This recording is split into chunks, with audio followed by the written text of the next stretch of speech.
back to the channel, and today a quick review for this. This is Fool's Errand by Hobb, and this is book 7 in the realm of the Elderings and was released back in 2001. This particular copy is a B format paperback, 585 pages, quite wordy pages, small font, 400 plus words per page.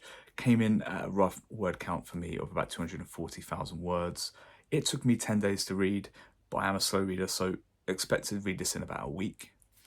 What I would say is that this is a novel about kind of returning characters, rekindling friendships that have been estranged, they've been broken up over a space of years, regaining trust between characters.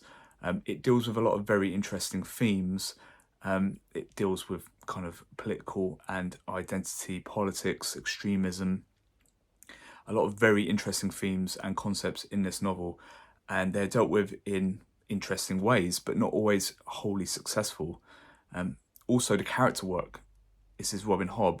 Some of the character work in here is best in class, is some of the best character work you'll probably read, but then sometimes it can also be quite inconsistent. Some characters don't match up to others. That's just the way of Hobb's writing so far in the books I've read. But I wouldn't really say that that's a weak point. It does add texture in a way, though you might find it a little jarring at times. Plotting isn't the strongest point of this novel. Did I care that much about the main plot in this novel? Not so much. And that creates a weird situation where the slower day-to-day moments of this novel are actually the most compelling.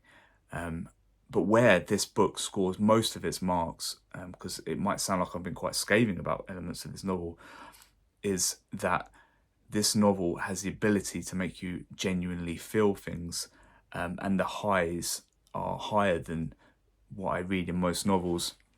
And I feel like that needs a lot of appreciation, the ability to draw genuine emotion in a scene that isn't always successful, but it is always strived to be achieved by Hobb.